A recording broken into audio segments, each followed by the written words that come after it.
Hello student, मैंने आपको पिछले वीडियो में ये बताया था कि कौन कौन से ऐसे रिएक्शन थे जो ग्लूकोज के ओपन स्ट्रक्चर को सपोर्ट कर रहे थे। तो मैंने उसमें टोटल आपको 6 रिएक्शन बताया था। ठीक है, आज मैं आपको बताऊंगी कोई ग्लूकोज का ओपन स्ट्रक्चर किसने असाइन किया था। ठीक है, और इसके क्या ड्रॉबैक्स हैं इस ओपन स्ट्रक्चर के। तो जो मैंने पिछले वीडियो में जो पॉइंट 6 बताया था उसको स्टडी करने के बाद और ग्लूकोज के बारे में कुछ और अधिक स्टडी करने के बाद फीसर नामक साइंटिस्ट ने ग्लूकोज का ओपन स्ट्रक्चर असाइन किया। फीसर नामक साइंटिस्ट ने ग्लूकोज का ओपन स्ट्रक्चर असाइन किया और उसको मैं यहाँ पे ड्रॉ करने जा रही हूँ।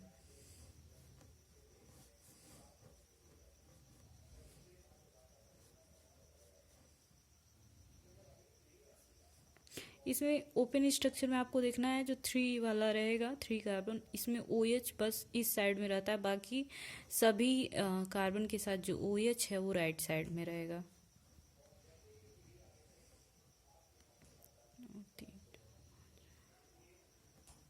ठीक है, तो ये D+ ग्लूकोज है। D इसलिए बोल रहे हैं क्योंकि यहाँ पे OH जो है वो राइट साइड में है, अगर ये लेफ्ट में होता है तो यहाँ पे ये लिखते हैं। ठीक है, इसी तरह से ग्लूकैनिक एसिड का फॉर्मूला क्या होता है, स्ट्रक्चर क्या होता है, फॉर्मूला एंड स्ट्रक्चर भी देख सकते हैं आप। ग्लूकैनिक एसिड में बस एक जो CHO है वहाँ पे COOH रहेगा, बाकी सब सेम रहेगा। और ग्लूकैरिक एसिड में यहाँ पे भी COOH रहेगा और यहाँ पे भी COOH रहेगा। तो मैं दोनों का स्ट्रक्चर ड्रॉ कर देती हूँ। सेम स्ट्रक्चर है जैसे आपका ग्लूकोज का है, वैसे आपका ग्लूकैनिक और ग्लूकैरिक एसिड का है। ठीक है, ये है आपका ग्लूकोनिक एसिड। ठीक है, और ग्लूकैरिक एसिड में आपका यहाँ पे भी COOH हो जाएगा।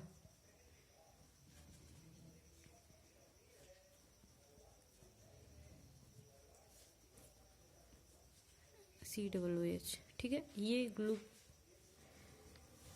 ग्लूकैरिक एसिड है ये।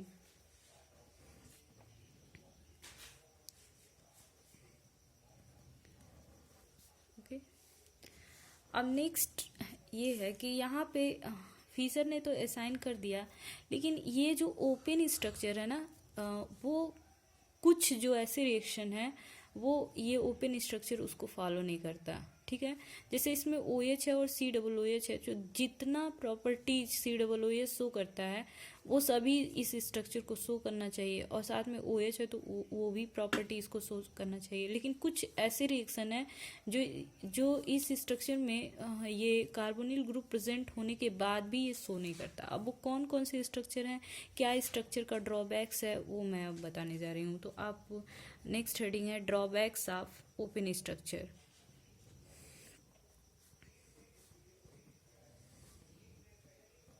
ओपन स्ट्रक्चर का क्या ड्रॉबैक है, ग्लूकोज जो होता है वो NH3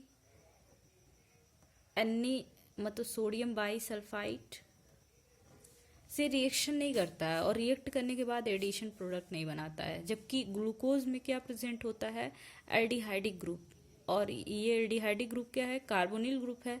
और कार्बोनिल कंपाउंड जो होते हैं वो इनसे अमोनिया से, सोडियम बाईसल्फाइड से रिएक्ट करके एडिशन प्रोडक्ट बनाते हैं। लेकिन ये जो आपका ग्लूकोज है वो अमोनिया और सोडियम बाईसल्फाइड से रिएक्शन नहीं करता है। ठीक है ना, तो ये सपोर्ट करता है। नहीं रिएक्शन करने का मतलब क्या है कि यहाँ पे एल्डिहाइडिक ग्रुप प्रेजेंट नहीं है, इसीलिए रिएक्ट नहीं कर रहा है। ठीक है, आगे है कि जो ग्लूकोज जो होता है 2,4-DNP के साथ भी रिएक्ट नहीं करता है, DNP। साथ में फिर ये जो सीफ्स टेस्ट होता है उसको भी ये नहीं देता है। जबकि कार्बोनिल कंपाउंड का ये सब प्रॉपर्टीज है कि वो 2,4-DNP मतलब 2,4 डाइनाइट्रोफिनाइल हाइड्रोजीन से रिएक्ट करके कंपाउंड बनाता है, सीफ टेस्ट देता है। लेकिन ये जो ग्लूकोज का ओपन स्ट्रक्चर है, ना तो अमोनिया से रिएक्ट करता है, ना सोडियम बाइसल्फाइड से रिएक्ट करता है, ना 2,4-DNP से रिएक्ट करता है, और ना ही सीफ टेस्ट देता है। ठीक है। अगला ड्रॉबैक्स ये है कि जो हमने बताया था आपको कि जो एसिटिक एनहाइड्राइड के साथ ग्लूकोज रिएक्ट करने के बाद ग्लूकोज जो होता है जब एसिटिक एनहाइड्राइड से रिएक्ट करता है तो ग्लूकोज पेंटा एसीटेट बनाता है। और ग्लूकोज पेंटा एसीटेट आप पिछला वीडियो देखे होंगे तो ग्लूकोज पेंटा एसीटेट में भी CHO ग्रुप प्रेजेंट होता है। ठीक है, अगर ये CHO ग्रुप प्रेजेंट है तो इससे मतलब नहीं है कि यहाँ पे कितना OH है या क्या है। अगर कार्बोनिल ग्रुप प्रेजेंट है तो इसको NH2OH से रिएक्ट करना चाहिए, मतलब हाइड्रोक्सिल एमीन से रिएक्ट करना चाहिए। लेकिन ग्लूकोज पेंटा एसीटेट में CHO ग्रुप होने के बाद भी ये हाइड्रोक्सिल एमीन से रिएक्ट नहीं करता है। बात समझिए, ग्लूकोज जो होता है वो एसिटिक एनहाइड्राइड के साथ रिएक्ट करके ग्लूकोज पेंटा एसीटेट बनाता है। अब इस ग्लूकोज पेंटा एसीटेट में CHO ग्रुप होता है, मतलब एल्डिहाइडिक ग्रुप होता है जो एक कार्बोनिल ग्रुप है। और इसके प्रेजेंट होने के बाद भी इसमें एक ग्लूकोज पेंटा एसीटेट में ये ग्रुप प्रेजेंट होता है और ये ग्रुप प्रेजेंट होने के बाद भी ग्लूकोज पेंटा एसीटेट NH2OH मतलब हाइड्रोक्सिल एमीन से रिएक्ट नहीं करता है। ठीक है, और जबकि अब मैंने आपको कार्बोनिल कंपाउंड वाले में बताया था एल्डिहाइड और कीटोन में कि जो कार्बोनिल कंपाउंड होते हैं वो NH2OH से रिएक्ट करके ऑक्सीजन बनाते हैं। तो अगर इसमें प्रेजेंट है CHO ग्रुप तो इसको इससे रिएक्ट करना चाहिए, लेकिन ग्लूकोज पेंटा एसीटेट इससे रिएक्ट नहीं करता है। इससे ये कंफर्म होता है कि ग्लूकोज पेंटा एसीटेट में CHO ग्रुप नहीं है। ठीक है, आगे देखिए, ग्लूकोज के 2 आइसोमर पाए जाते हैं। ग्लूकोज जो होता है उसके 2 आइसोमर हैं, 2 स्टीरियो आइसोमर हैं। जो D+ आपका ग्लूकोज है उसके पास 2 स्टीरियो आइसोमर हैं, एक अल्फा डी ग्लूकोज और दूसरा बीटा D+ ग्लूकोज। ठीक है, और ये दोनों जो हैं वो क्रिस्टलाइन सॉलिड हैं, क्रिस्टलाइन सॉलिड। और इनका डिफरेंस क्या है, ये अल्फा डी और बीटा डी का, इनका दोनों का मेल्टिंग पॉइंट अलग अलग है और इनका ऑप्टिकल रोटेशन भी अलग है। मेल्टिंग पॉइंट दोनों का डिफरेंट है, मेल्टिंग पॉइंट दोनों का डिफरेंट है। देखिए, D+ ग्लूकोज के 2 स्टीरियो आइसोमर या 2 ऑप्टिकल आइसोमर है, alpha D glucose beta D glucose. इन ये जो दोनों आइसोमर है ग्लूकोज का ये क्रिस्टलाइन सॉलिड है और इन दोनों का जो मेल्टिंग पॉइंट है वो अलग अलग है। ठीक है, और साथ में इनका ऑप्टिकल रोटेशन भी डिफरेंट है। इन दोनों का ऑप्टिकल रोटेशन भी क्या है, डिफरेंट है। अब ये कैसे ऑब्टेन किए जाते हैं, जब ग्लूकोज का क्रिस्टलाइजेशन किया जाता है तो ग्लूकोज के क्रिस्टलाइजेशन करने पे जो ग्लूकोज का कंसंट्रेटेड सोल्यूशन होता है 303 केल्विन पे, मतलब 303 केल्विन पे क्रिस्टलाइजेशन के बाद हम क्या ऑब्टेन करते हैं, अल्फा डी ग्लूकोज। मतलब जो अल्फा डी ग्लूकोज होता है इसको 303 केल्विन पर ग्लूकोज के जो ग्लूकोज का क्रिस्टलाइजेशन किया जाता है वहाँ से इसके कंसंट्रेटेड सोल्यूशन से ऑब्टेन किया जाता है। ठीक है ना, जब ग्लूकोज का क्रिस्टलाइजेशन किया जाता है, मतलब क्रिस्टलाइज किया जाता है, इसका क्रिस्टलाइजेशन, तो इस अल्फा डी ग्लूकोज को ऑब्टेन किया जाता है कहाँ से, from concentrated solution, from concentrated solution of glucose at 303 kelvin.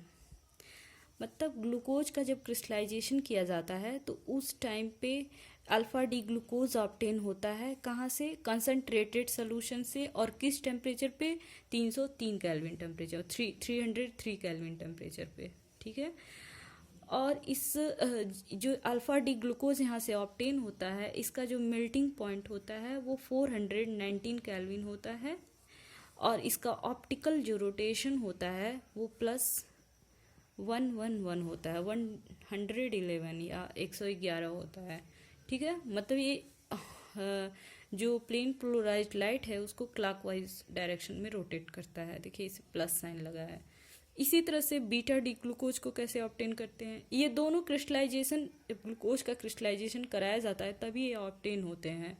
Beta D glucose जो होता है वो भी क्रिस्टलाइजेशन सोल्यूशन से ही, क्रिस्टलाइजेशन करने पे कंसनट्रेटेड सोल्यूशन से ही ऑब्टेन होता है, लेकिन ये हार्ड सेचुरेटेड सोल्यूशन से ऑब्टेन होता है, ठीक है ना।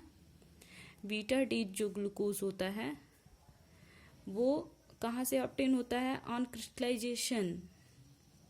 ग्लूकोज का जब क्रिस्टलाइजेशन किया जाता है तो वहाँ से बीटा डी ग्लूकोज ऑब्टेन होता है। और ये ऑब्टेन कहाँ से होता है, obtained from hard saturated solution, saturated solution. Beta D glucose जो होता है ग्लूकोज का क्रिस्टलाइजेशन करने पे ग्लूकोज के हार्ड सेचुरेटेड सोल्यूशन से ऑब्टेन होता है। और इसका जो मेल्टिंग पॉइंट होता है 423 केल्विन होता है, और इसका जो ऑप्टिकल रोटेशन है वो +19.2 होता है, ठीक है ना। देखिए बीटा डी ग्लूकोज को जब ग्लूकोज का क्रिस्टलाइजेशन किया जाता है तो वहाँ से हार्ड सेचुरेटेड सोल्यूशन से ऑब्टेन किया जाता है, और किस टेम्परेचर पे, एट 371 केल्विन टेम्परेचर पे, ठीक है। अल्फा डी ग्लूकोज और बीटा डी ग्लूकोज ये ग्लूकोज के दो स्टीरियो आइसोमर हैं जिनका ये दोनों क्रिस्टलाइन सॉलिड हैं। इनका मेल्टिंग पॉइंट डिफरेंट होता है और इनका ऑप्टिकल रोटेशन भी डिफरेंट होता है।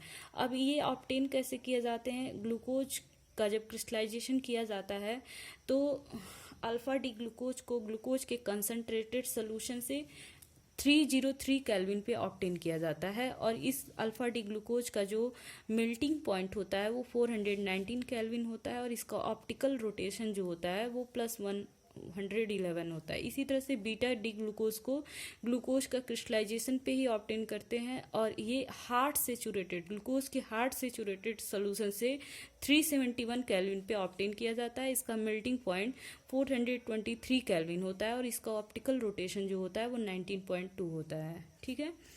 अब जब इन दोनों को, जैसे अल्फा डी ग्लूकोज लीजिए या बीटा डी ग्लूकोज लीजिए, इन दोनों में से किसी को भी लिया जाए, मान लीजिए अल्फा डी ग्लूकोज ही ले रहे हैं, तो अल्फा डी ग्लूकोज को जब वाटर में डिजॉल्व किया जाता है, डिजॉल्व इन वाटर,